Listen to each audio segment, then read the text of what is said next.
¿Qué tal? Buen día a todos ustedes. Vamos a empezar con la clase de hoy. En esta ocasión vamos a desarrollar las corrientes literarias en Hispanoamérica.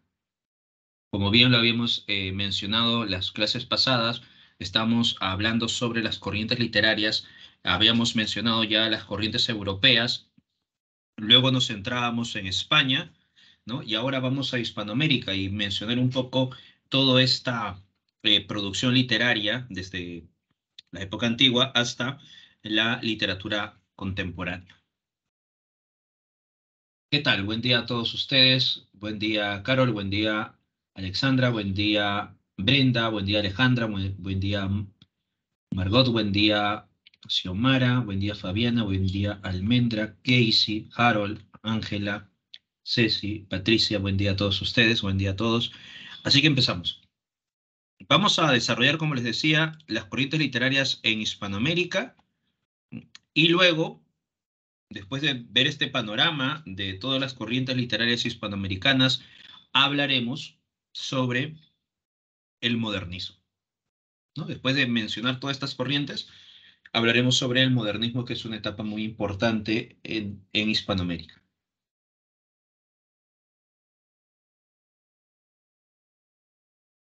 Bien, comenzamos entonces. A ver, lo que están observando es este proceso de la literatura hispanoamericana, desde la época colonial hasta la etapa del apogeo. Ahorita vamos a mencionar un poco todo este proceso. Recuerden que la literatura hispanoamericana se va desarrollando primero en esta manifestación prehispánica, ¿ya? O sea, ¿qué quiere decir? Antes de la llegada de los españoles, recuerda, antes de la llegada de los españoles había una producción literaria,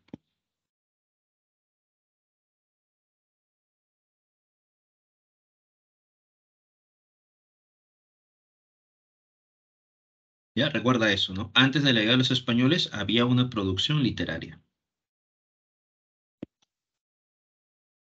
Esta literatura estaba vinculada a sus elementos culturales, ¿no? Por ejemplo, estaba la literatura andina, literatura eh, azteca, la literatura maya, ¿no? Cada producción literaria estaba vinculada a este plano cultural en Hispanoamérica. Con la llegada de los españoles, esta producción literaria va a convertirse en una manifestación clandestina y lo hegemónico será la literatura escrita, llegada por los españoles.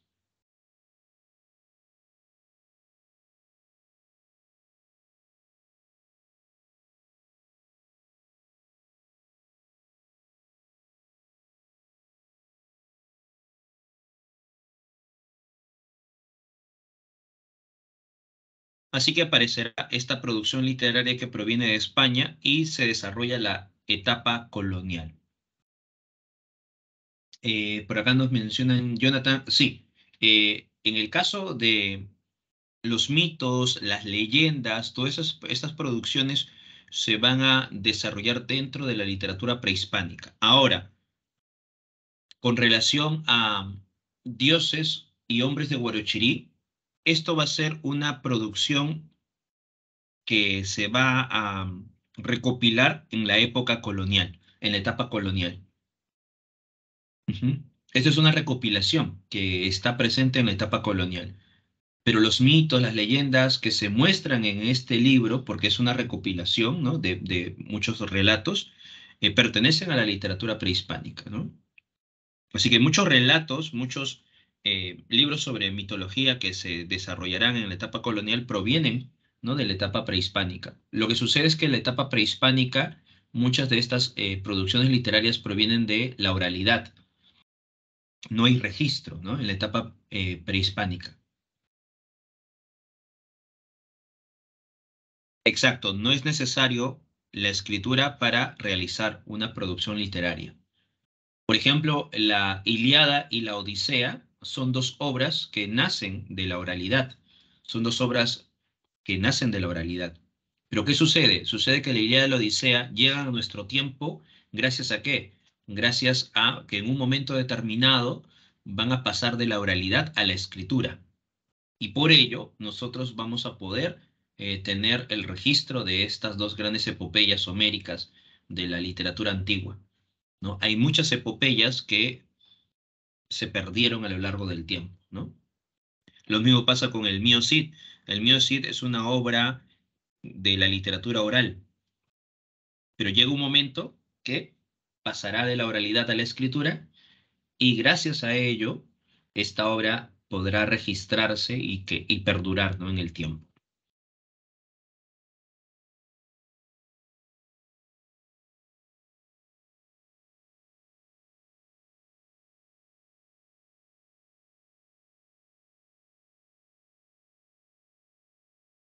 Bien, entonces en la etapa colonial vamos a encontrar influencia del Renacimiento, del Barroco y del Neoclasicismo.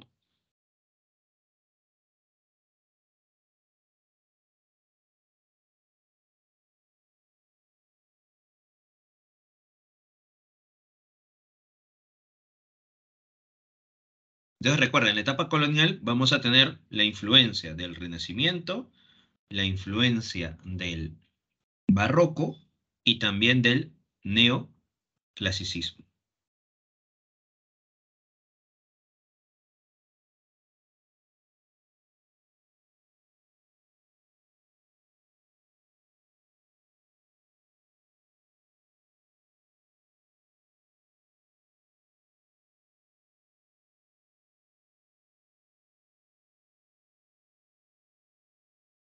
En esta etapa colonial, por ejemplo, recuerda que España va a imponer su producción literaria, así que todo lo que sucede en España repercute a la literatura hispanoamericana, ¿ya?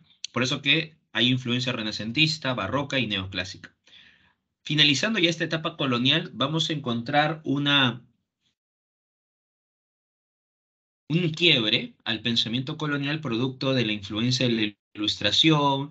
Recuerda que se está desarrollando estas corrientes de independencia, ¿no? Y por eso que va a haber un periodo que se va a llamar el periodo de la emancipación, ese enfrentamiento contra el poderío español con la intención de liberarse de ese poder, ¿no? Y generar nuevos estados.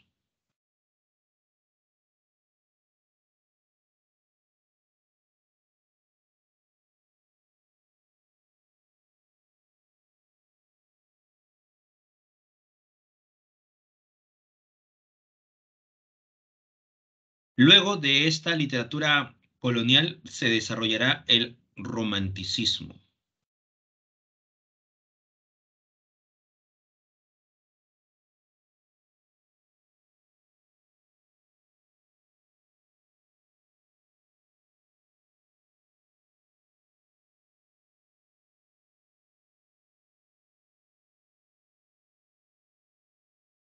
Recuerda que el romanticismo es una manifestación europea que llega a la literatura hispanoamericana y justo va llegando en este contexto de búsqueda de libertad contra España. Recuerda que una característica de la visión romántica era la búsqueda de la libertad, la rebeldía ante el sistema, y eso va a desarrollarse en este periodo. Así que el romanticismo traerá consigo estos elementos.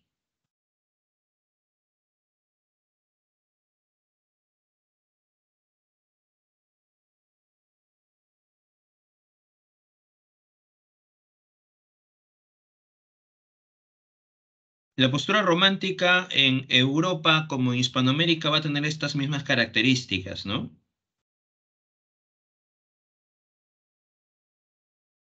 Vamos a encontrar, por ejemplo, el gusto por lo popular, la visión idílica, la idealización de la naturaleza, los sentimientos que están por encima de la razón. Aquí en el romanticismo hispanoamericano destaca, por ejemplo, Jorge Isaac con su obra María.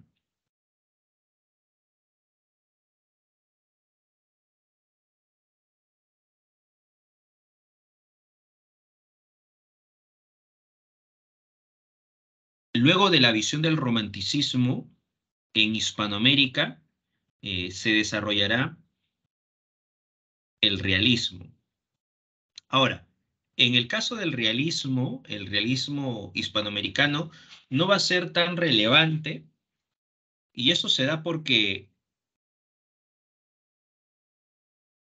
en Hispanoamérica, mientras se está desarrollando el realismo, va a producirse la postura del modernismo, ¿ya? O sea, el realismo, recuerda que aparece en Europa la segunda mitad del siglo XIX, ¿no? En el caso de Hispanoamérica va a tardar unos años en aparecer esta postura del realismo. Ya en la década de los 60, 70, ¿no? Del siglo XIX es donde aparece el realismo como manifestación literaria.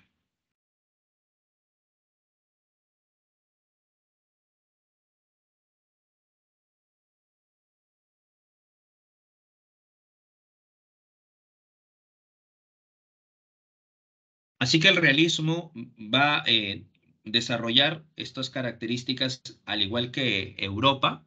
En el realismo, por ejemplo, va a aparecer la razón por encima de las emociones. Los realistas van a criticar a la sociedad.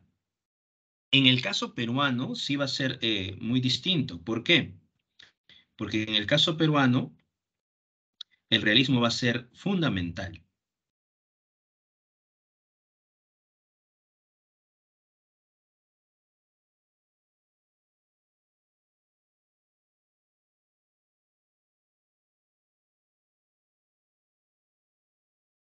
Ya recuerda eso, el realismo va a ser fundamental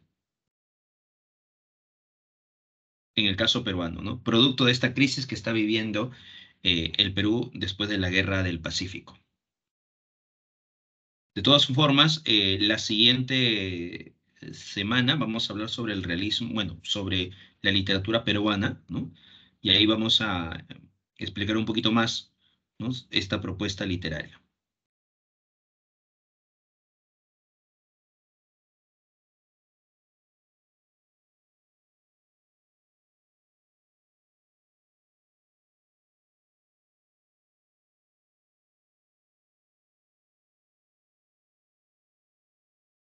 Como te decía, la visión romántica, la visión realista van a ser posturas literarias que se nutren de Europa, ¿no? Van a tener las mismas características europeas.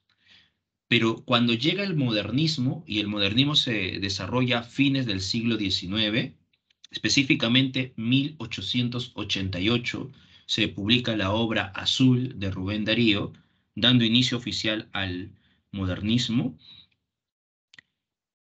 Esta postura del modernismo va a nacer en nuestro continente, o sea, va a ser la primera manifestación literaria que nace en nuestro continente.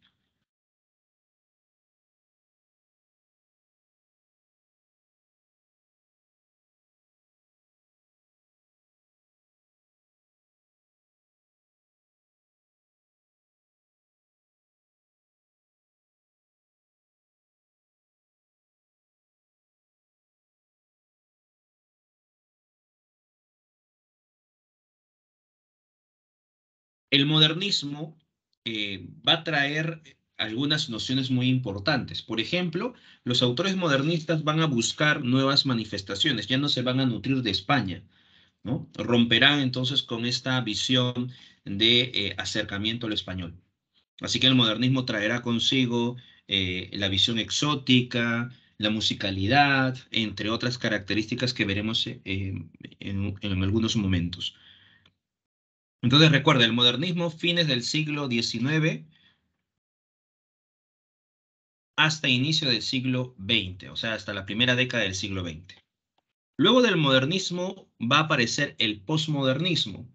Los autores posmodernistas van a ser autores de transición. ¿Qué quiere decir? El posmodernismo aparecerá como una crítica a la decadencia del modernismo.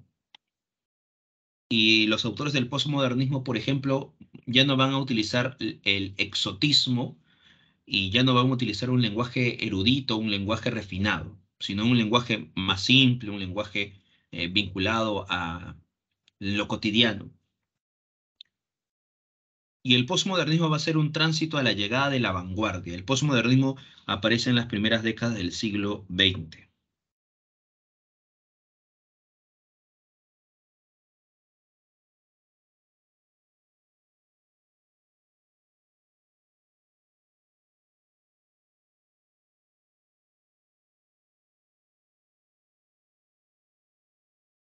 La vanguardia en Hispanoamérica aparece en la segunda década del siglo XX.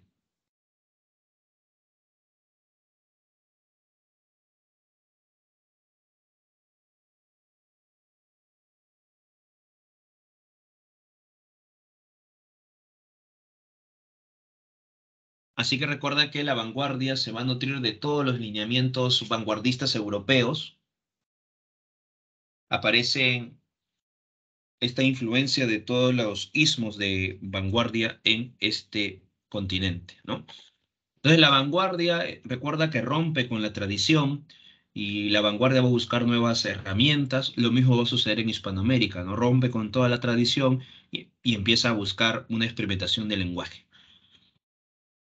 En paralelo, o sea, en la segunda década del siglo XX, se va a desarrollar el regionalismo.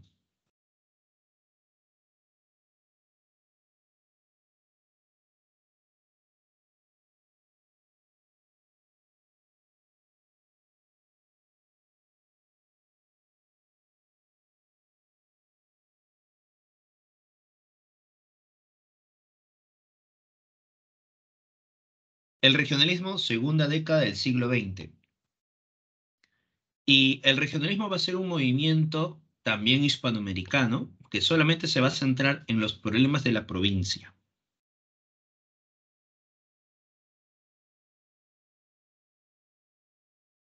Ya recuerda eso.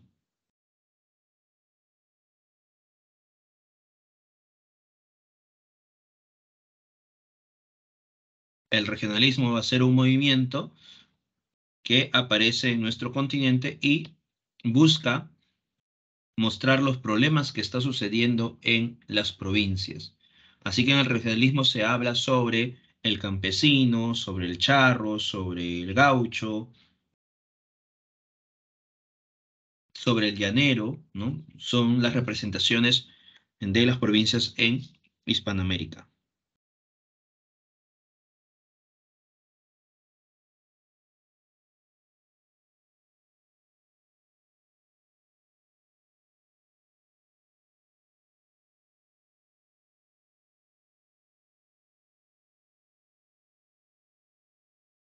Luego del regionalismo se va a desarrollar la llamada etapa de consolidación y luego la etapa del apogeo. Estas dos etapas se denominan nueva narrativa hispanoamericana. ¿Y por qué se le llama nueva narrativa hispanoamericana? Sucede que el regionalismo va a utilizar una narrativa tradicional. Va a aparecer en el mismo contexto de la vanguardia, en la década del 20. Ya recuerda, la vanguardia aparece en los años 20. El regionalismo también se desarrolla en los años 20 y los años 30. ¿Ya? En la etapa de consolidación, los años 40 hasta los 50. Y bueno, el boom, los años 60, ¿no? Entonces, como la vanguardia y el regionalismo aparecen en la misma década, no se nutren. O sea, el regionalismo no va a utilizar herramientas de vanguardia, va a utilizar una narrativa tradicional. Y por eso que esta etapa, la etapa de consolidación con la etapa del apogeo, se le denomina a estas dos etapas, se le denomina nueva narrativa hispanoamericana. ¿Por qué? ¿Por qué nueva narrativa? Porque logra alejarse de la narrativa tradicional. Y aquí aparece una nueva narrativa con lineamientos vanguardistas, con elementos contemporáneos. Por eso que se le llama a los años 40 y 50 la etapa de consolidación, porque consolida una nueva narrativa con nuevas herramientas. Y la etapa del apogeo, ¿por qué? Porque sobresale la narrativa de forma internacional, la narrativa hispanoamericana, no se nutre de diferentes fuentes y ahora la narrativa hispanoamericana en los años 60 empezará a producirse no solamente aquí en Hispanoamérica, sino logrará producirse en otros continentes.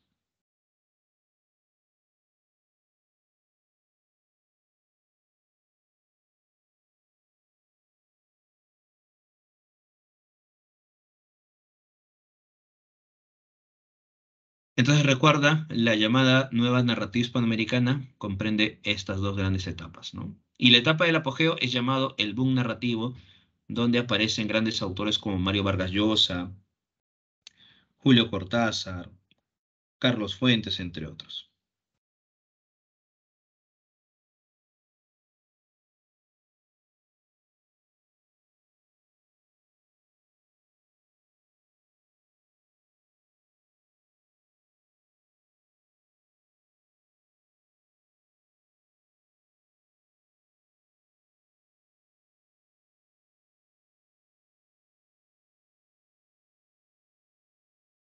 Todo esto es el desarrollo de la literatura hispanoamericana, ¿no? Recuerda que hemos mencionado solamente un aspecto global de lo que es la literatura en Hispanoamérica. ¿Hasta aquí alguna pregunta, alguna duda?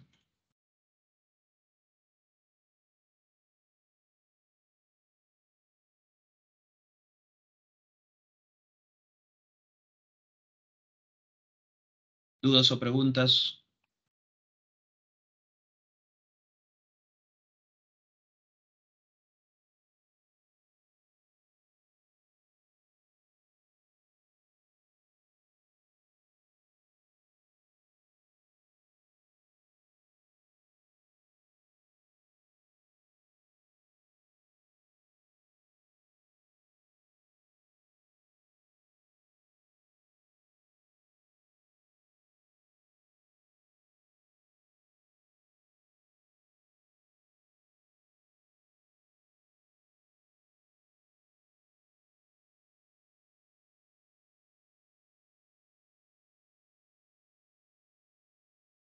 Ah, por acá me están indicando, ya, ok.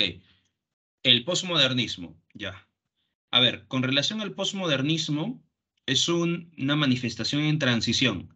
¿Qué quiere decir? Se aleja de la postura modernista y va a buscar nuevas herramientas que más adelante llevarán a la postura de la vanguardia. El posmodernismo tiene entre las características el rechazo al exotismo, que era una característica fundamental del modernismo. El posmodernismo tiene un lenguaje sencillo, ¿ya? Un lenguaje sencillo.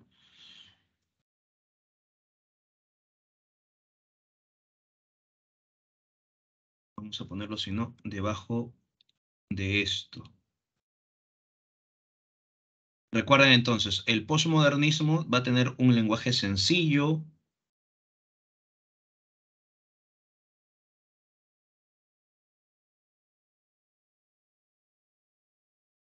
nos va a mostrar, por ejemplo, vamos a colocar aquí,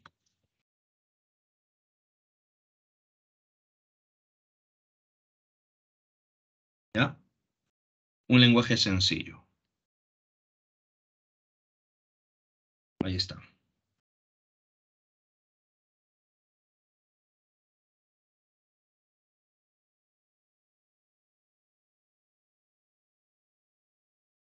Se aleja del exotismo, hay un lenguaje sencillo, ¿ya? Sencillo y tierno, ¿no? Habla sobre temas relacionados al poeta y a su entorno social.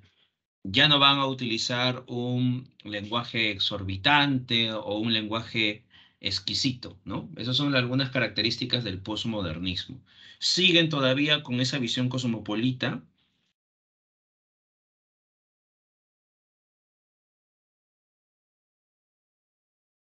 cosmopolitismo, ¿no? Tiene esa característica también, entre otras.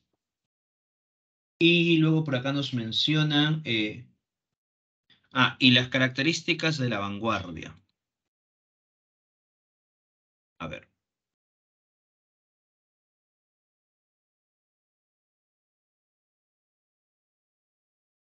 Ruptura con la tradición. Una de las características de la vanguardia es la ruptura con la tradición.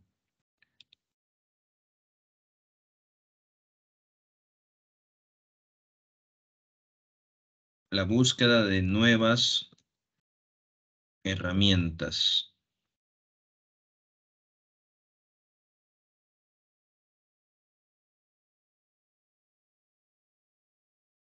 De nuevas herramientas literarias.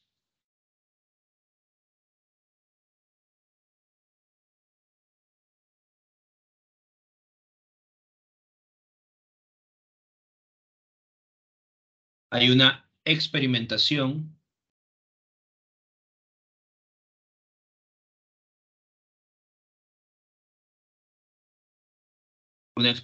lingüística. Eso es otro elemento también importante, la experimentación lingüística.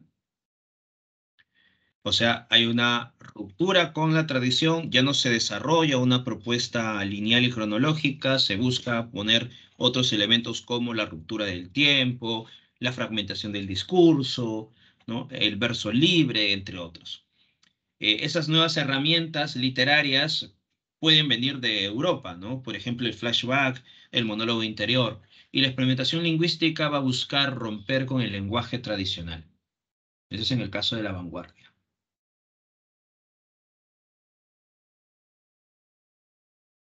Bien,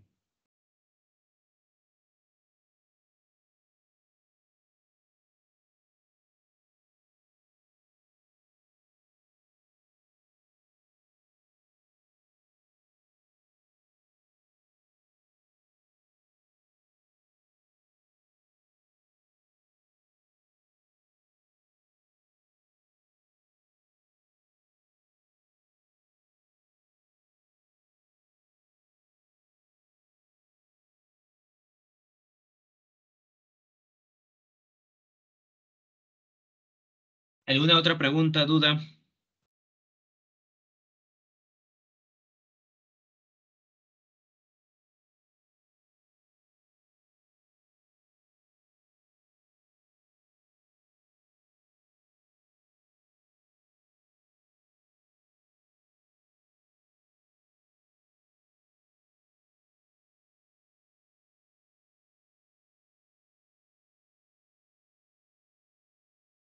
Todo ok, ¿no? Vamos a desarrollar primero un poco de la literatura del siglo XX en Hispanoamérica, ¿ya? Por ejemplo, vamos con la poesía contemporánea y ahí vincularlo con la vanguardia. Mira, la poesía contemporánea, o sea, la literatura de la vanguardia, tiene estas características, por ejemplo, ¿no? La innovación léxica. ¿Qué quiere decir? Que se van incorporando nuevas palabras, ¿no? A la literatura hispanoamericana.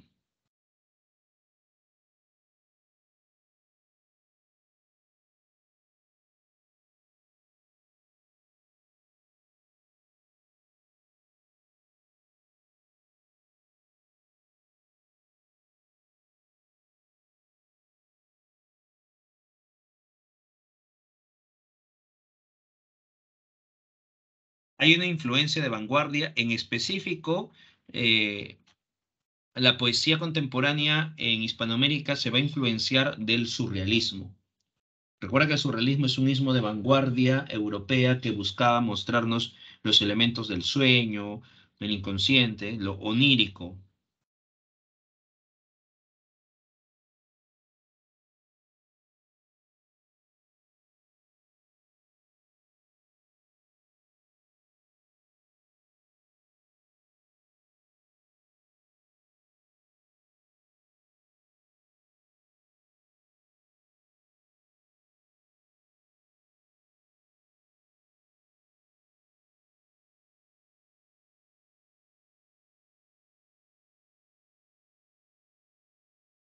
Lo onírico está vinculado a los sueños, al mundo del sueño, ¿no?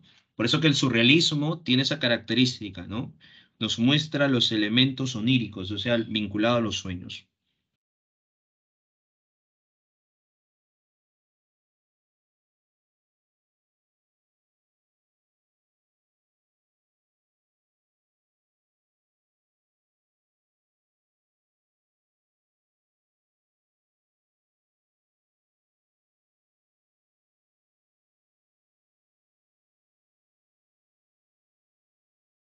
También vamos a encontrar una inclinación política y social dentro de la poesía contemporánea.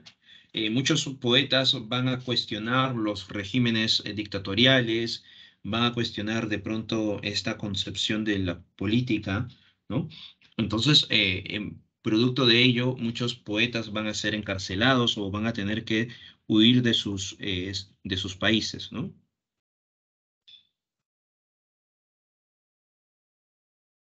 Se utiliza el verso libre.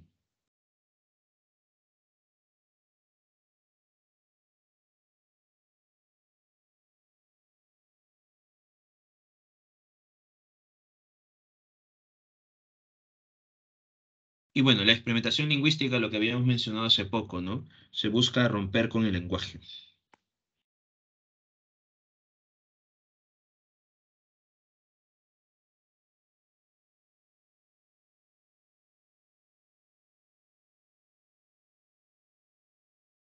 Ese es en el caso de la poesía contemporánea. ¿Qué autores podemos encontrar? Pablo Neruda, Ernesto Cardenal, Octavio Paz. En el caso de Pablo Neruda, por ejemplo, tiene cuatro etapas, ¿no? Su primera etapa es la etapa de iniciación o modernista, donde va a publicar su obra 20 poemas de amor y una canción desesperada, o Crepusculario, que también es otra de sus obras de eh, Pablo Neruda. En la etapa vanguardista, Neruda escribe y publica Residencia en la Tierra. Luego vendrá su etapa o compromiso social, donde está Canto General, y su etapa profesional, Odas Elementales, los versos del capitán.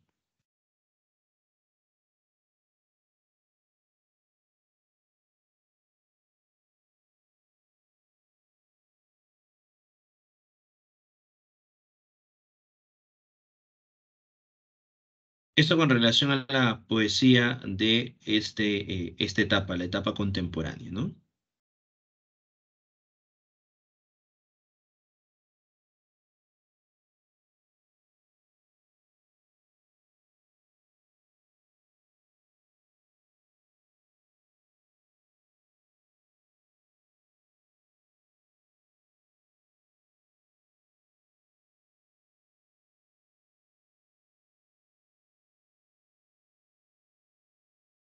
Ahora, en el caso de la narrativa del siglo XX, recuerda que esta narrativa del siglo XX, en el caso de la década del 20 está el regionalismo.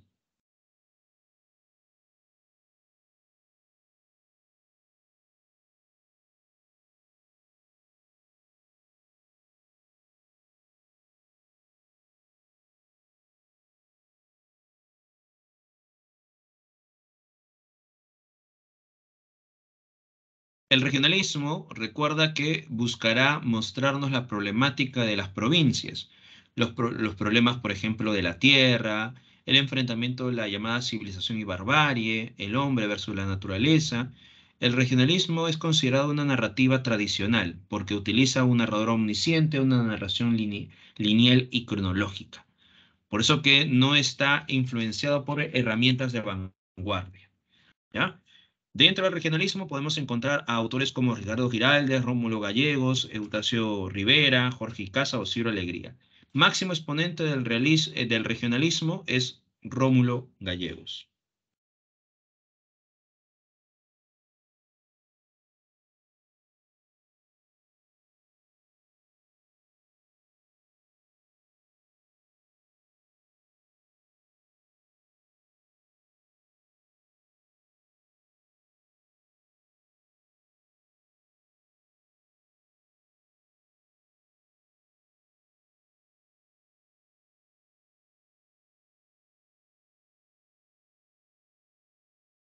Y después del regionalismo vendría la nueva narrativa hispanoamericana. Les había mencionado que la nueva narrativa hispanoamericana comprende tanto la etapa de consolidación como la etapa del apogeo. ¿Ya? Esta nueva narrativa hispanoamericana ya inserta herramientas de vanguardia. Por acá nos menciona, Almendra, profesor, puede ser también considerado los perros hambrientos de Ciro Alegría. También puede ser considerado. Ajá. Lo que sucede es que, volviendo al punto anterior, Ciro Alegría, dentro de la narrativa hispanoamericana, pertenece al regionalismo. Dentro de la literatura peruana, Ciro Alegría es parte del indigenismo. Ujú. Ahora, ¿por qué? Sucede que los autores del regionalismo, recuerda que van a desarrollar una literatura donde muestren la problemática de las provincias, ¿ya? Una problemática de las provincias. Por ejemplo, en el caso de los países andinos está la problemática del campesino, ¿no? En los países andinos, Ecuador, Bolivia, Perú, ¿no? O incluso parte de Argentina, pero específicamente Ecuador, Bolivia y Perú. Eh, También se da, por ejemplo, de el gaucho, ¿no? La problemática de la provincia en Argentina, el gaucho. La problemática, por ejemplo, de México, el charro, ¿no? O el llanero, en el caso de Venezuela, ¿no? Y todo esto constituye la provincia, ¿no? En diferentes países. Ahora, sobre el campesino, hay un movimiento literario o un movimiento cultural que se va a llamar el indigenismo. Entonces, el indigenismo va a ser un movimiento cultural que solamente se va a desarrollar en países andinos, como Bolivia, Ecuador, Perú. ¿Ya? Bolivia, Ecuador, Perú, ¿no? Entonces, ahí se desarrolla el indigenismo. No se desarrolla en otros países que no sean andinos, ¿no? Porque recuerda que en el indigenismo se muestra la problemática del campesino, ¿ya? Por eso que el regionalismo es una manifestación hispanoamericana, mientras que el indigenismo es solamente una manifestación de los países andinos, ¿no? Por eso que Ciro Alegría puede estar aquí en el regionalismo como también en el indigenismo. Bien, y la nueva narrativa hispanoamericana recuerda que se inserta elementos de vanguardia. Ya recuerdan eso. Y por acá Jonathan nos menciona, Doña Bárbara es una novela alegórica, efectivamente. Doña Bárbara va a ser la síntesis del pensamiento hispanoamericano de la etapa del regionalismo. Doña Bárbara representa la barbarie, Santos Luzardo la civilización, Marisela, que es la hija de Doña Bárbara, representa la barbarie regenerada.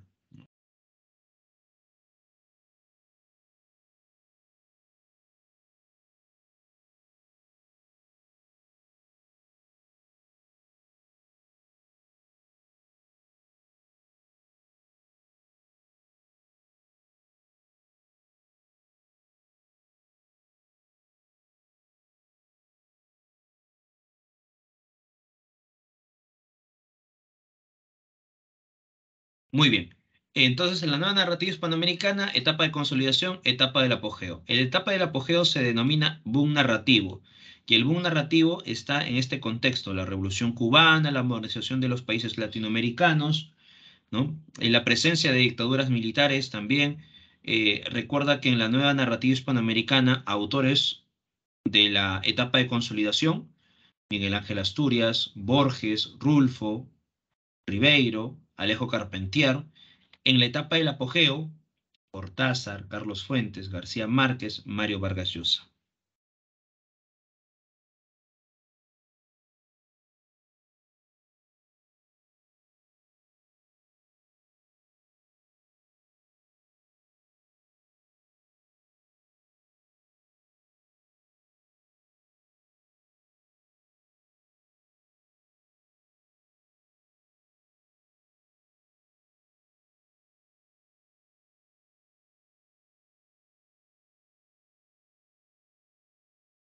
Muy bien.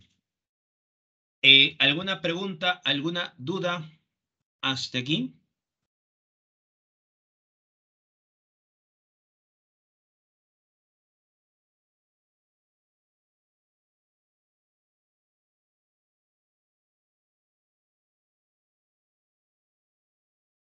A ver, por aquí nos menciona Aldair el comunismo, el socialismo. Claro, recuerda que el socialismo se desarrolla en el siglo XIX,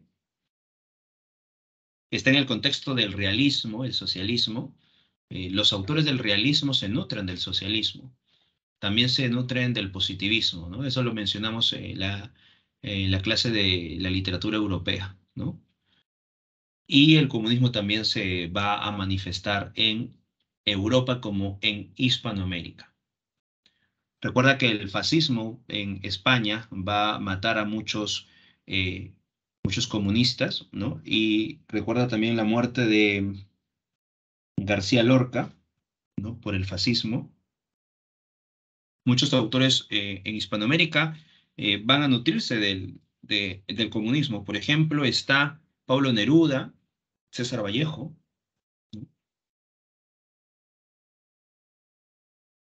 Y por acá nos menciona Jairo, profesor.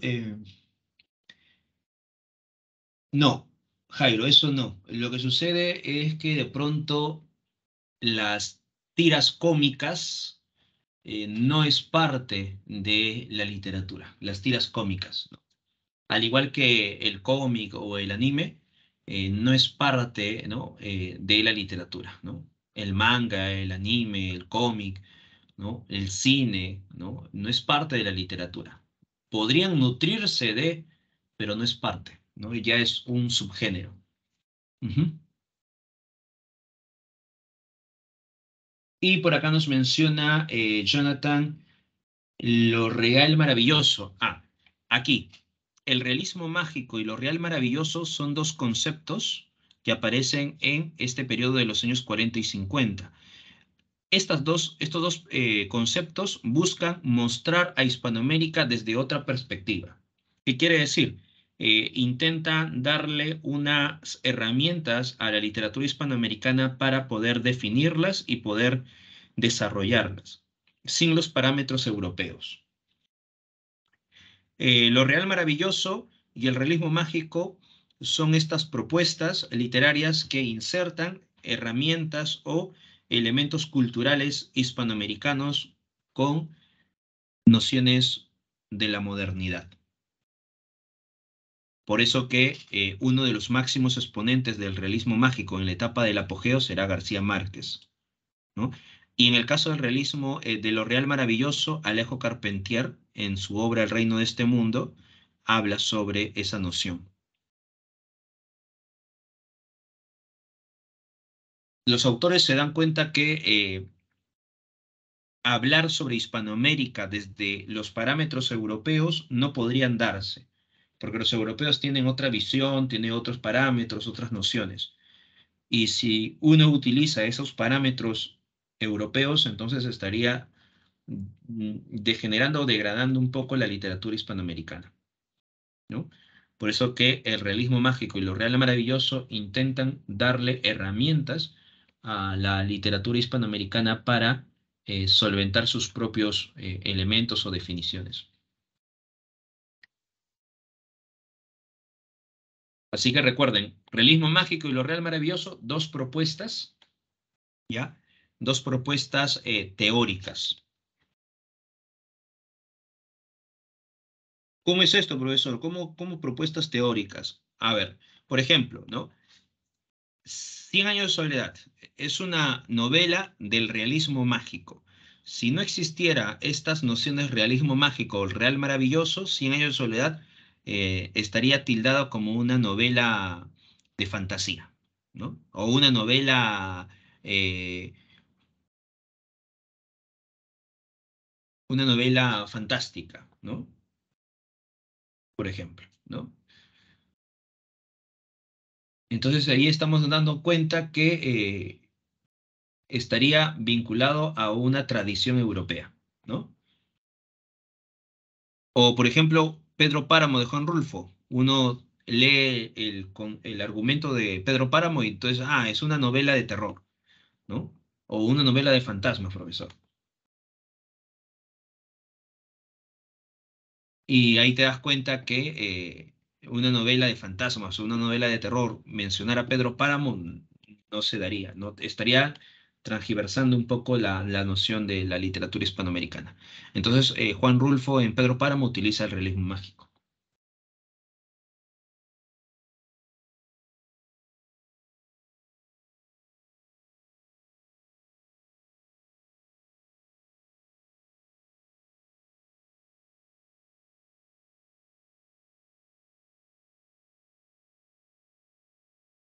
A ver, por acá nos dice, un ejemplo de lo real maravilloso, profesor, sería cuando Tinoel se transforma y los muertos en Pedro Páramo.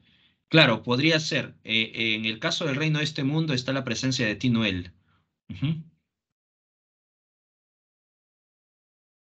Sí, la transformación de Tinoel en diferente, o la presencia de Matkandal, ¿no? En el reino de este mundo, cómo se transforma en diferentes seres, es elemento de lo real maravilloso. Ujú. Bien, entonces recuerda, estos dos son herramientas o conceptos que nos ayuda a comprender la literatura hispanoamericana. Por eso que Cien años de soledad es considerada una novela del realismo mágico, donde lo sorprendente se vuelve cotidiano o lo cotidiano se vuelve sorprendente.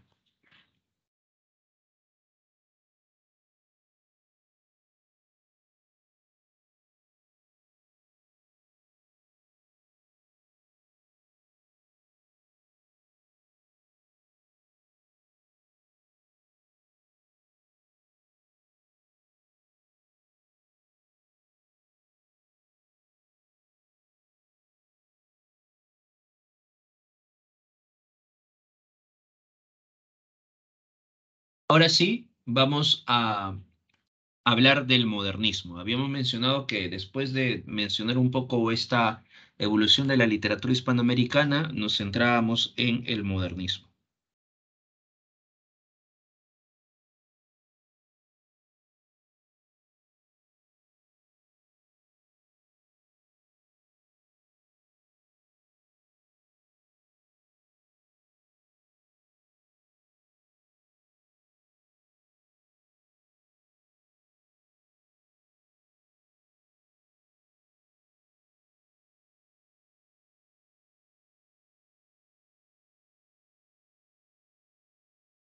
Vamos primero con un poco del contexto que se está desarrollando en el modernismo.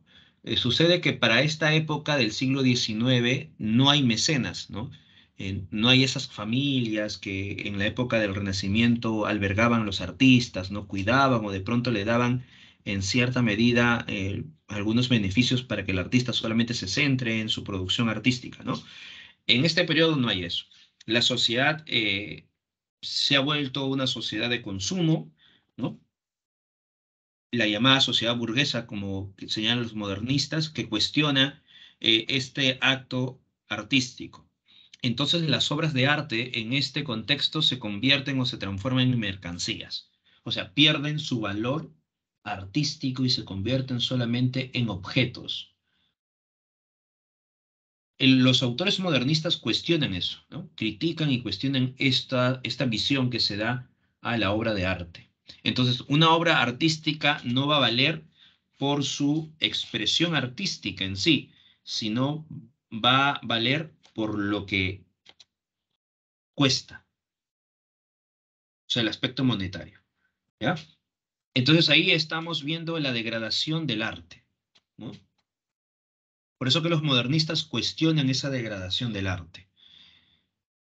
El artista deja de ser protegido por el mecenazgo, así que el artista ahora, como ha sido degradado por la sociedad, ya no va a ser un representante importante dentro de esta sociedad. Así que el artista, al ser degradado, va a buscar la manera de sobrevivir. Y para sobrevivir va a tener que trabajar en diferentes eh, elementos, ¿no? Va a tener que trabajar, por ejemplo, en otras opciones y a su vez trabajar también para su elemento poético o artístico. O sea, va a ser un doble trabajo, ¿no?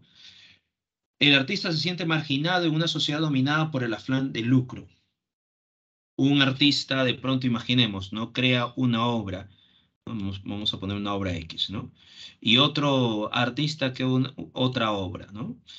Al artista que ha creado esta obra, ¿no? Le ha costado varios años, ¿no? O meses en construir esta obra, ¿no? Una obra auténtica, original, ¿no? Una obra que puede romper esquemas, ¿no? Pero de pronto otro artista ha de pronto realizado esta obra simple, vago, ¿no? Pero que gusta a todo el mundo, ¿no? Entonces esta obra se cotiza, ¿no?, a muchos dólares, y esta obra prácticamente no tiene mucho solvencia económica.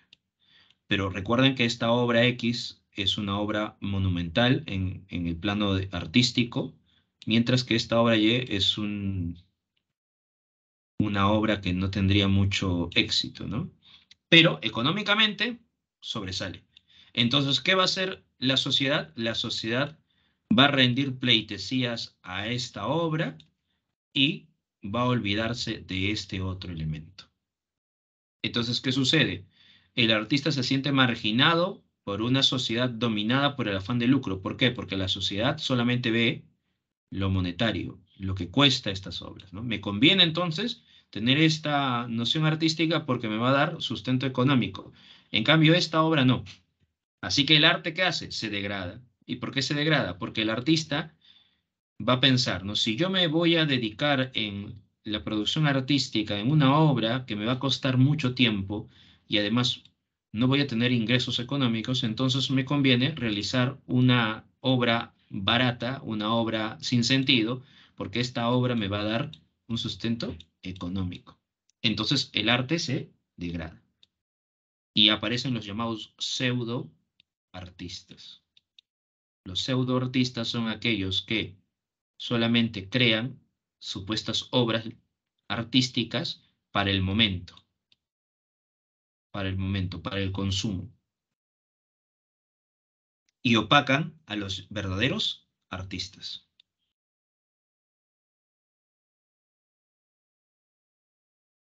Y por eso que el modernismo rechaza esta visión del pseudo artista, rechaza a la sociedad que solamente ve la obra de arte por su elemento de lucro. ¿Ya? Entonces ahí te das cuenta cómo se está manifestando esta postura del modernismo, ¿ya? Bien, el modernista se nutre de diferentes fuentes. Se va a nutrir, por ejemplo, de los autores franceses, los parnasianos y los simbolistas.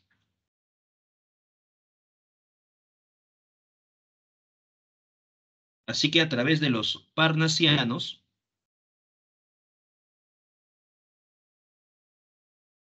los modernistas van a traer consigo el plano estético, porque los parnasianistas decían, ¿no?, el arte por el arte. Eso era la postura de los parnasianos, el arte por el arte. Darle mayor fuerza a esta visión artística, el arte por el arte.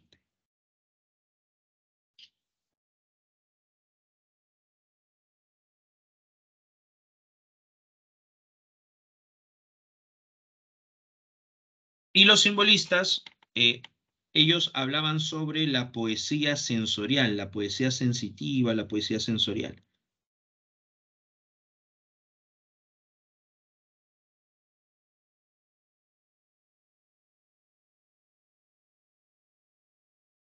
Así que de los parnasianos, los modernistas traen consigo el plano estético, darle mayor importancia a el lenguaje, darle mayor importancia al plano formal, al plano estético.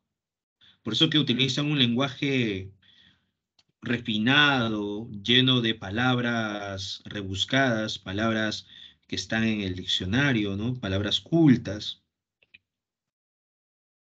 Y el simbolismo, como es una poesía sensorial, lo que buscan los simbolistas es manifestar una poesía que no refleje la realidad tal cual, o sea, que no describa, sino que utilice herramientas como elementos como la musicalidad, el cromatismo, o sea, los colores, entre otros detalles.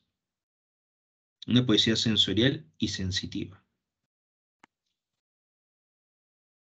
El modernismo se dice que nace oficialmente a través de la obra Azul de Rubén Darío, que se publica en 1888. Bien, otra característica del modernismo, el exotismo. Lo exótico es aquello que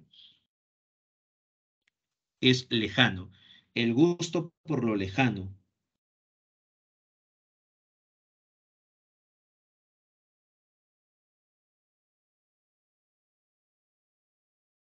Ya, recuerda eso, lo exótico, el gusto por lo lejano, eh, los elementos foráneos que no sean parte de Hispanoamérica. Se insertan elementos culturales fuera de Hispanoamérica, muchas veces orientales. Se habla, por ejemplo, de eh, culturas antiguas, no necesariamente la grecolatina, sino también otras expresiones culturales o espacios lejanos.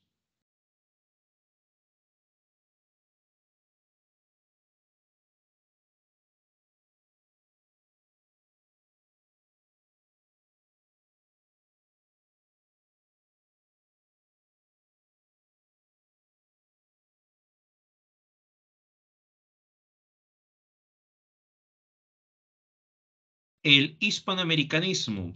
Los autores de esta producción literaria van a buscar también la esencia hispanoamericana, tratar de comprender qué es Hispanoamérica para los propios hispanoamericanos y cómo diferenciarnos de Europa.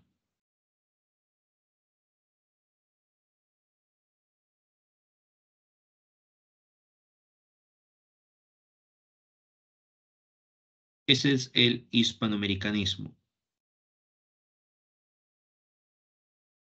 Y el sincretismo es la asimilación, la síntesis de diferentes expresiones. Sucede que los modernistas, recuerda que el modernismo se nutre de diferentes fuentes, ¿no? Los modernistas tienen que estar al tanto de todo lo que está ocurriendo en Europa y también en Norteamérica. Si de pronto a los modernistas les gusta la visión parnasiana, ¿qué hacen? De los parnasianos asumen solamente alguna característica y lo insertan, como por ejemplo el plano estético, ¿no? Le gustó el plano estético de los parnasianos y empezaron a asimilarlo. De los simbolistas, el lado de la poesía sensorial, entonces asimilaron la musicalidad. A eso se le llama el sincretismo, porque van a tener diferentes elementos, ¿no? Que provienen de otras manifestaciones. Y el cosmopolitismo es estar al tanto de todo lo que sucede en Europa y Norteamérica, o sea, actualizarse constantemente de lo que se desarrolla en estos lugares.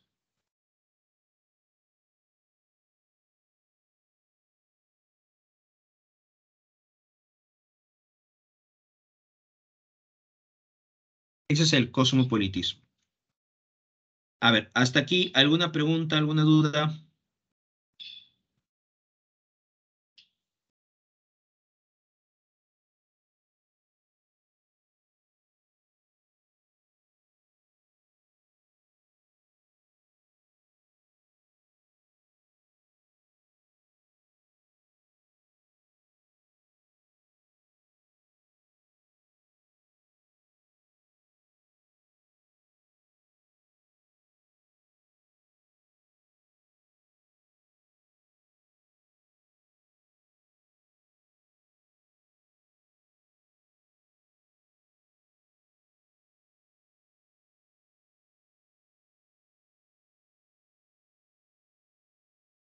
A ver, por acá nos pregunta sobre el sátiro sordo y sobre el parnesianismo y simbolismo. Ya. Ahorita vamos a ir, Jonathan, sobre el sátiro sordo, vamos a hablar sobre la obra azul y ahí vamos a hablar sobre los cuentos de Rubén Darío, entre ellos El sátiro sordo y El rey burgués, que tienen las mismas nociones. Y en el caso de las preguntas de Jairo sobre parnasianismo y simbolismo, ya, ok. El parnasianismo era una manifestación de Francia, al igual que el simbolismo. Los parnasianos eran un grupo de poetas que le daban mayor importancia al lenguaje, mayor importancia al plano estético. Entonces los modernistas asumieron esa postura de los parnasianos y traen consigo este plano estético, darle una belleza formal, o sea, un lenguaje exquisito. Eso era la postura de los parnasianos, ¿ya? Y por eso que el modernismo va a utilizar un lenguaje formal, un lenguaje exquisito. Muchas veces este lenguaje va a ser erudito, ¿no? Difícil de entender en algunos casos. Y los simbolistas decían que la poesía no podría o no tiene que mostrar la realidad. La poesía tiene que mostrar una supuesta realidad o una noción de lo que es la realidad a través, no de la descripción, sino a través de los sentidos. Por eso que es una poesía sensorial, a través de los sentidos, el tacto, la vista, el olfato, etcétera, ¿no? Entonces el simbolismo trae consigo esa noción de la poesía sensorial, de la poesía vinculada a la musicalidad, al cromatismo, a la sugerencia. No describe tal cual la realidad. Entonces los autores modernistas gustan de esa característica del simbolismo, de la noción de la sugerencia, ¿no? Y traen consigo la musicalidad. Por eso que la musicalidad quiere decir que un poema es muy rítmico, ¿no? A través de las palabras se empiezan a formar muy bien estos lineamientos poéticos, ¿no? Entonces va a ser muy interesante este plano rítmico que se muestra en el modernismo, la melodía, la cadencia, entre otros. Y el cosmopolitismo quiere decir que el artista tiene que ser un autor que se actualice constantemente, que sepa lo que está ocurriendo a nivel mundial. Esa es la visión cosmopolita, o sea, actualizarse constantemente, observar lo que está ocurriendo en Europa y Norteamérica para no ser desplazado. ¿Ya? Esa es la visión cosmopolita, ¿no? Abrirse a nuevos mecanismos, a nuevas herramientas literarias, ¿no? No ser un autor que de pronto desista de estas herramientas que se crean a lo largo de todo el mundo.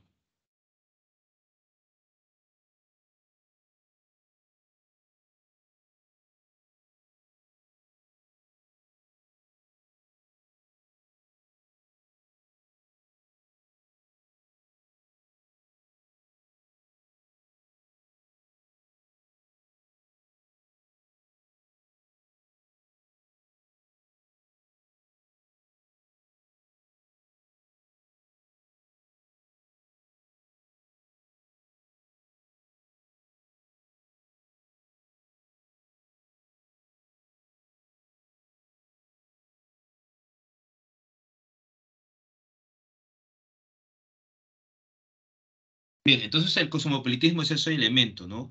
Estar buscando, estar observando lo que sucede a tu alrededor, lo que sucede en el mundo para poder luego asimilarlo, ¿no? Para poder realizar el sincretismo, la asimilación de otros mecanismos, ¿ya?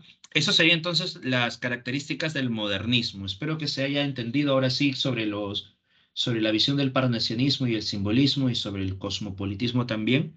Por eso que los autores modernistas están al tanto de lo que está ocurriendo en diferentes lugares, ¿no? Por eso se percatan de lo que sucede en Europa, por ejemplo, en el simbolismo, ¿no?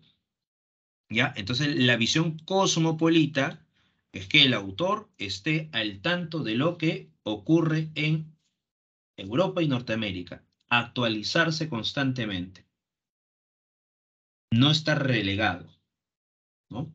Por ejemplo, los autores del regionalismo no tienen una visión cosmopolita, porque los autores del regionalismo solamente se centran en mostrar la problemática de la provincia y ellos van a utilizar una narrativa tradicional.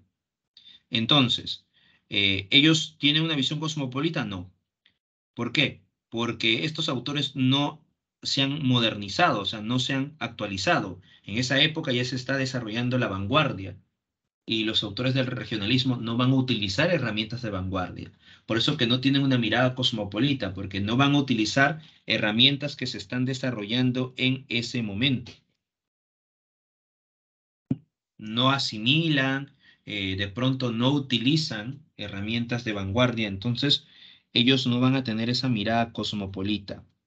En cambio, los modernistas sí, tienen una mirada cosmopolita. Si algo surge, ¿no? En Europa o en Norteamérica, y gusta de los modernistas, entonces ellos lo utilizan.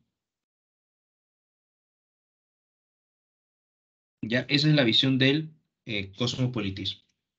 Bien, bueno, aquí hay un pequeño fragmento de prosas profanas de Rubén Darío, y en este fragmento se observa, por ejemplo, cómo Rubén Darío nos menciona que su propuesta literaria va a tener herramientas del modernismo como el exotismo, ¿no? Cuando dice, mas he aquí que veréis en mis versos princesas, reyes, cosas imperiales, visiones de países lejanos o imposibles, ya. Eso es una visión exótica.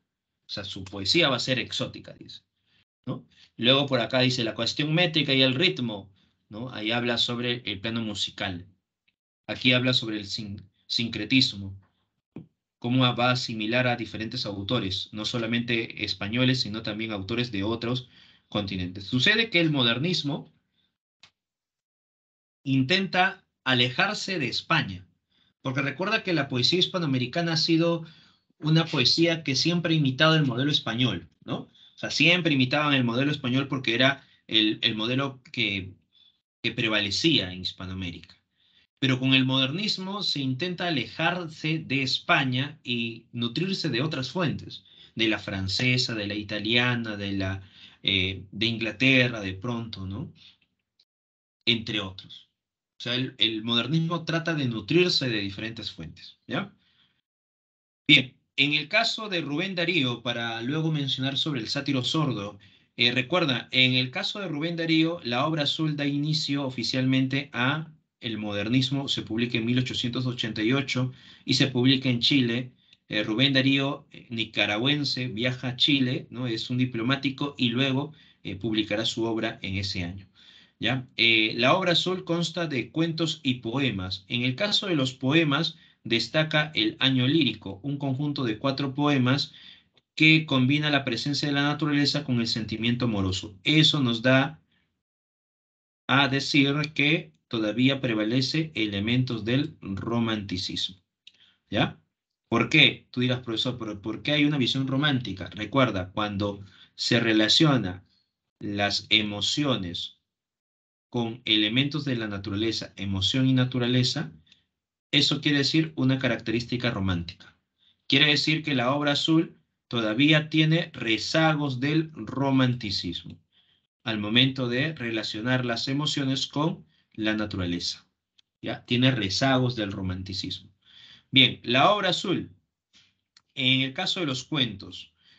En los cuentos, que va a ser lo más representativo de la obra azul, en los cuentos vamos a encontrar al artista representado como un ser idealista, un ser incomprendido y rechazado por la sociedad burguesa.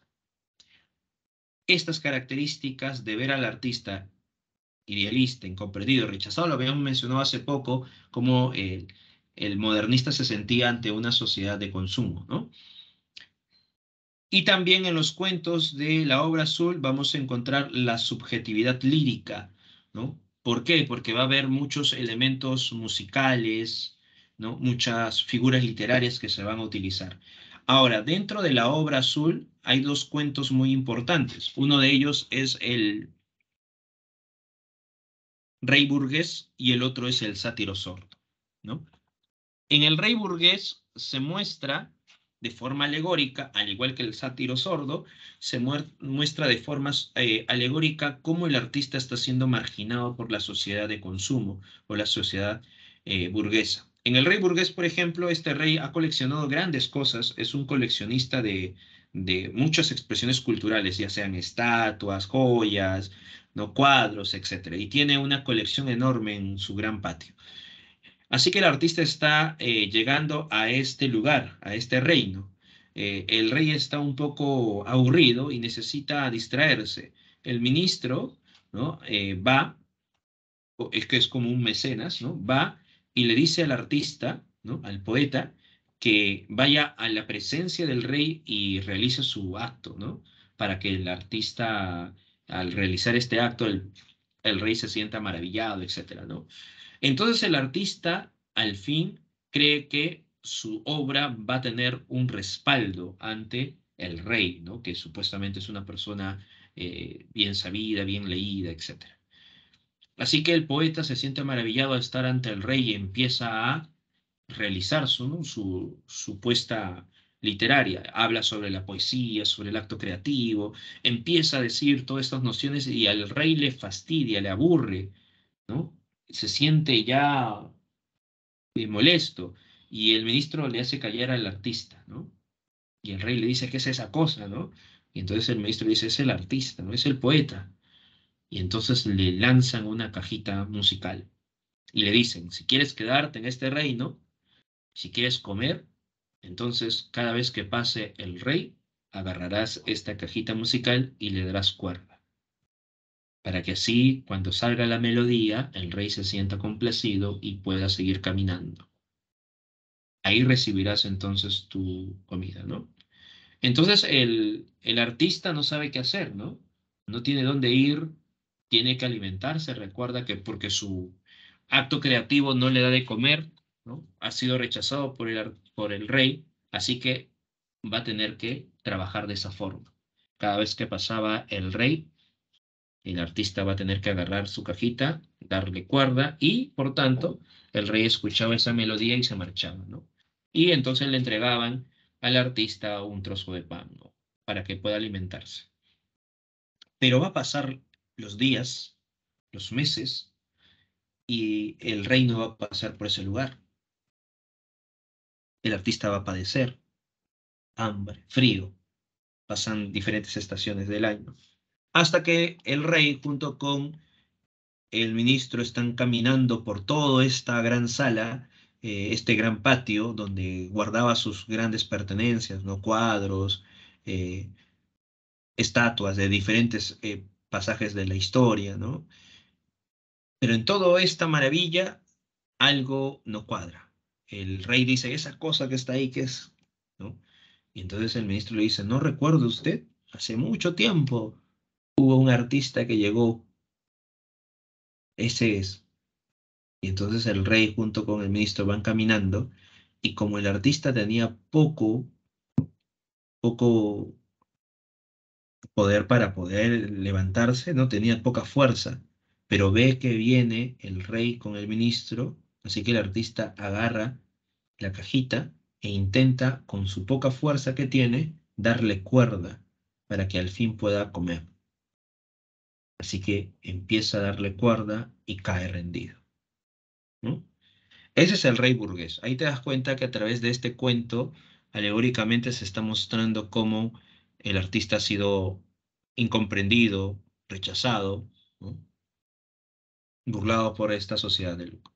Ahora, en el sátiro sordo, ¿no? Otra vez, la presencia del artista, ¿no? El poeta, ¿no? El cantor. Entonces, el sátiro sordo llega entonces a un lugar donde es la naturaleza, ¿no? Y entonces él quiere quedarse en este lugar, ¿no? Así que va cantando, va tocando su instrumento musical y empieza a ver un jolgorio, ¿no? Empieza los animales a empezar a bailar, a cantar junto con el sátiro, ¿no? Perdón, con el artista, ¿no? Y entonces va avanzando, avanzando hasta que de pronto llegan ante el, el sátiro sordo, que sería el representante de este lugar, de esta naturaleza. Entonces van ante él y el sátiro sordo observa a todos que están cantando, que están bailando, ¿no? ¿Ya? Y en un momento determinado paran, ¿no? Porque están ante el sátiro sordo. Y entonces el sátiro sordo está ante sus ministros, ¿no? Y entonces van a votar si de pronto se queda o no se queda este poeta. El sátiro sordo observa a sus ministros, uno de ellos dice que sí, otro dice que no, pero mira específicamente al asno, ¿no? Al burro. Y el burro dice que no, ¿no? Pero el burro da su señal con su cabeza de un lugar a otro, ¿no? Diciendo que no. Y entonces el sátiro sordo sentencia, ¿no? Que no, que se marche, ¿no? y por tanto el poeta, o en este caso el artista, va a tener que ser expulsado de este lugar. ¿Ya? En el sátiro sordo, estamos observando que el artista está siendo rechazado por este sátiro, y lo contradictorio es que el sátiro no escucha. O sea, por eso es un sátiro sordo. No está escuchando la gran melodía que ha compuesto el artista, ¿no? Y por eso que el artista ha compuesto esta gran melodía que muchos han cantado, han bailado, ¿no? Hasta que llegó el sátiro y todos se calman, no se callan, y el sátiro sordo sentencia, ¿no? A uno que de pronto no, también no sabe de cuestiones estéticas, le dice al burro que de pronto supuestamente representa al que no entiende de cuestiones estéticas si se queda o no se queda el artista, y entonces él le dice que no. Y entonces como el sátiro sordo no escucha, entonces le sigue la corriente a aquel funcionario que le menciona que no sirve para nada el artista. Y entonces el sátiro sentencia para que sea expulsado, pues, ¿no? Entonces aquí la sociedad, una vez más, se muestra como una sociedad que rechaza al artista. Entonces la sociedad representa a perdón, el sátiro representa a esta sociedad que no oye, o sea, a esta sociedad que no tiene este sentido, ¿no?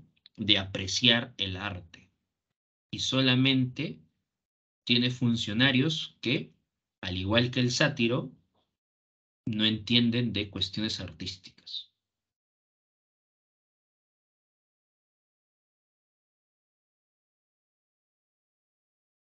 El sátiro representa no necesariamente a la persona, más que a la persona, a la sociedad, a la sociedad en sí. Ujú. Lo mismo pasa como el rey burgués. El rey burgués representa a la sociedad burguesa porque tiene un cargo, ¿no? Al igual que el sátiro sordo tiene un cargo. O sea, no solamente representa a la persona que no aprecia el arte, sino a la sociedad en sí. Ujú. A la sociedad en sí que no aprecia, ¿no? La cuestión artística, que está limitado, ¿no? A otras expresiones. Bien, y luego de ello vamos a tener más adelante a Pablo Neruda, que también tiene una visión modernista en su obra 20 poemas de amor y una canción desesperada. ¿Ya? Pablo Neruda recuerda que en su primera etapa tiene esta influencia modernista, es 20 poemas de amor y una canción desesperada. En esta obra también hay rezagos del romanticismo, ¿ya? Porque encontramos la noción de los sentimientos vinculados a la naturaleza, el paisaje asociado al amor.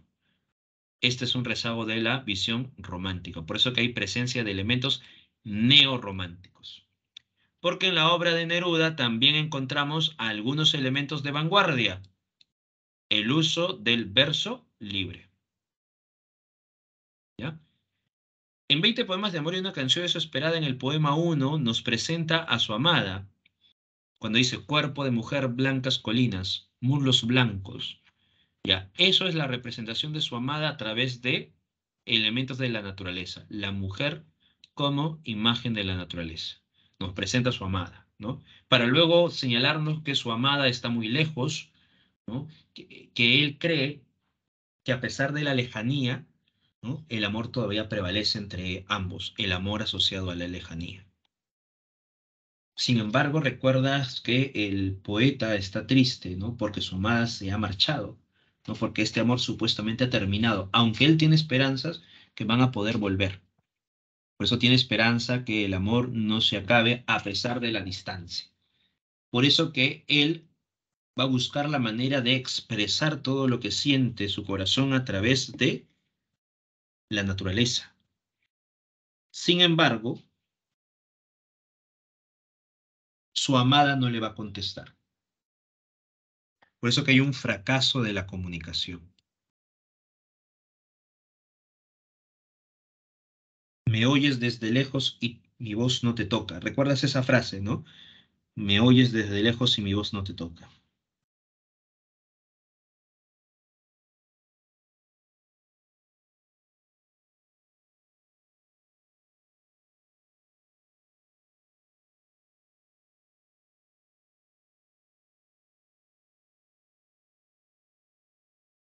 Bien, entonces ahí está la noción del fracaso de la comunicación, ¿no? La voz poética se da cuenta entonces que su amada no lo quiere, ¿no? Pero a pesar de ello, él insiste en recordarla. Por ello, ya por este recuerdo, va a relacionar el paisaje con el amor. O sea, todo lo que está a su alrededor va a recordar los pasajes que vivió con ella, ¿no?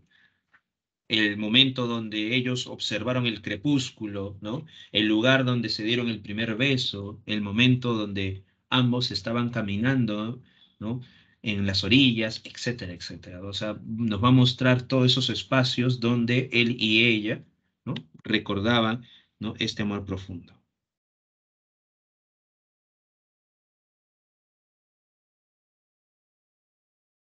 Además, en los poemas también se va a mostrar otro elemento importante, la complementariedad de los amantes. Sucede que él cree que su amada se complementan un todo, ¿no? Por eso que cuando ya no está ella, él siente un gran vacío, ¿no?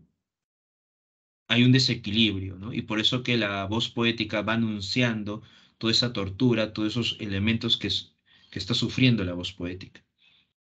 Entonces recuerda que en 20 poemas de amor y una canción desesperada se muestra cómo de pronto la voz poética presenta a su amada a través de elementos de la naturaleza, cómo de pronto la voz poética busca hablar con su amada, logra interactuar de pronto a través de la naturaleza, pero se da cuenta que su amada no lo quiere, ¿no? Que no le responde. Y es por ello que la voz poética a partir de ese momento, al tener noción de que su amada no le responde, va a añorar su presencia. Y esa añoranza de su presencia lo llevará a buscar a través de sus recuerdos esos momentos que vivió con ella. Pude escribir los versos más tristes esta noche. Escribir, por ejemplo, la noche está estrellada y tiritan azules los astros a lo lejos. ¿Te acuerdas ese poema, no? Por eso que la voz poética llega a ese momento, ¿no? A ser reflejo de esa pasión, de esa tristeza, de esa añoranza, de esa ausencia de su amada. Recuerda que en este poemario sobresale la antítesis, la hipérbole, son figuras literarias que están presentes dentro de 20 poemas de amor y una canción desesperada. Bien, hasta aquí entonces, preguntas, dudas hasta este momento.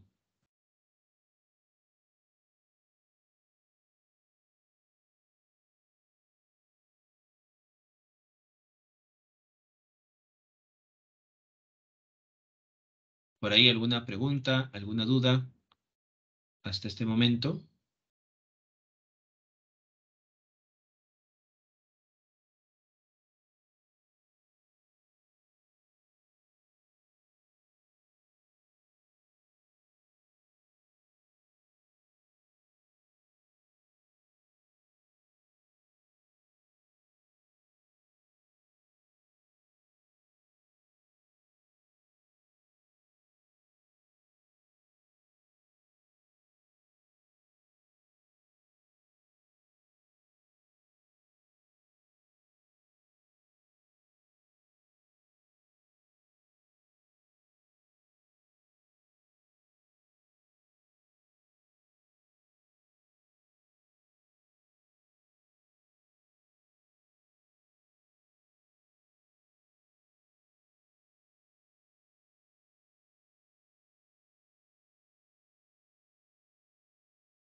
A ver, vamos a poner el enlace para que puedas estar dando el examen.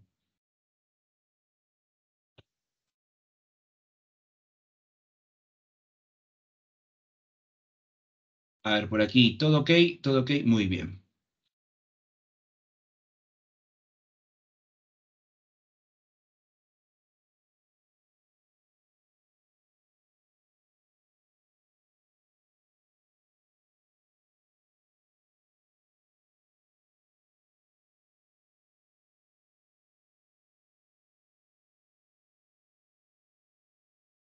A ver, vamos a ver un momento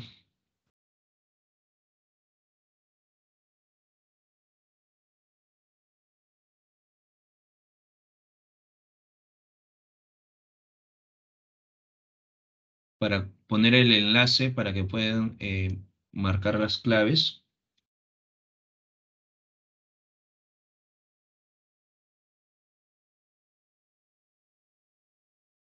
Bien, ahora sí.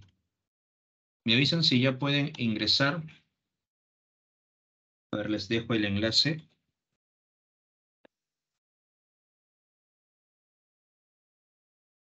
Ahora sí pueden ingresar a dar el examen. Me informan, a ver, en los comentarios, porque hace poco no se podía.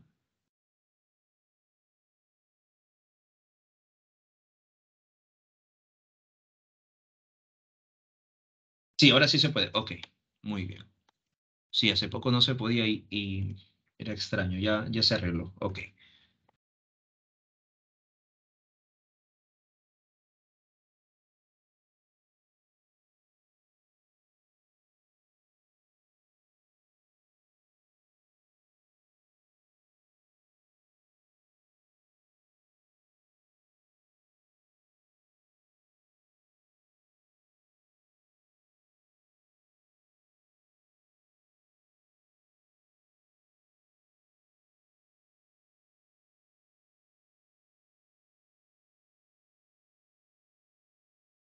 Muy bien. ¿Dudas, preguntas? Recuerda que la siguiente semana vamos a estar hablando sobre la literatura peruana. Vamos a desarrollar la producción en el Perú, las corrientes que suceden desde la época prehispánica hasta la literatura contemporánea. Y recuerden también que dentro de la literatura hispanoamericana, lo que hemos mencionado, en 20 poemas de amor y una canción desesperada, no te olvides, ¿no? Lo que habíamos señalado, los elementos vanguardistas, el verso libre, y el influjo neorromántico, cuando se desarrolla esta relación entre elemento, emoción y naturaleza, ¿no? Lo mismo tiene la obra Azul de Rubén Darío, ¿no? Rezagos del modernismo, de rezagos del romanticismo, ¿no?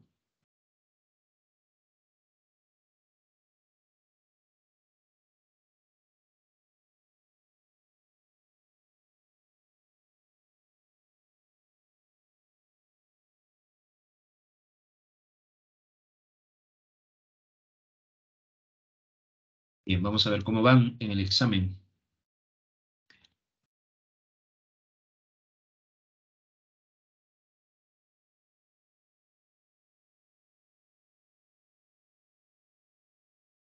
A ver, algunos están marcando en la pregunta número uno.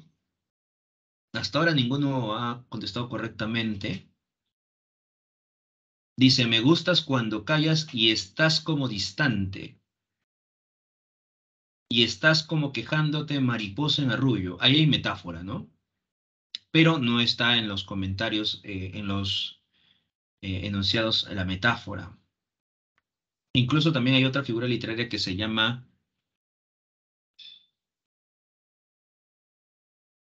Polysíndeton. Y estás como quejándote mariposa en arrullo y me oyes desde lejos y mi voz no te alcanza. Déjame que me calle con el silencio tuyo. Déjame que te hable también con tu silencio. Mira, está diciendo que se va a callar y que va a hablar. Callar, hablar. Hablar, silencio. ¿Eso qué es? Dos conceptos que se oponen.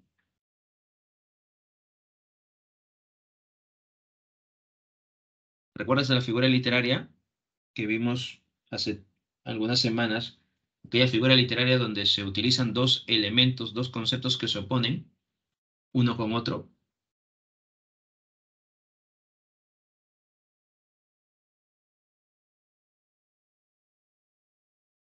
Ah, en María,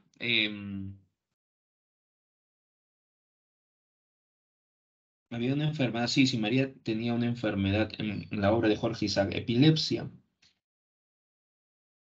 Su madre había padecido eso también, ¿no? y tenía un problema degenerativo, ¿no? Su madre murió de esa enfermedad degenerativa y uno de los primeros síntomas que poco a poco mostraba María también era la epilepsia. Ujú.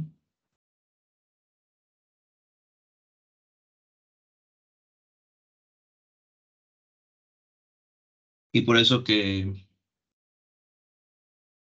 Efraín va a tener que ir a Europa, ¿no? A Londres, porque su padre le había dicho, ¿no?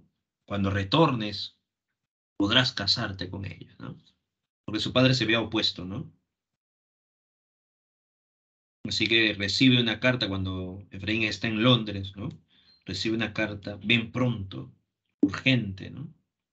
Pero el pobre de Efraín llega muy tarde. María ya había muerto.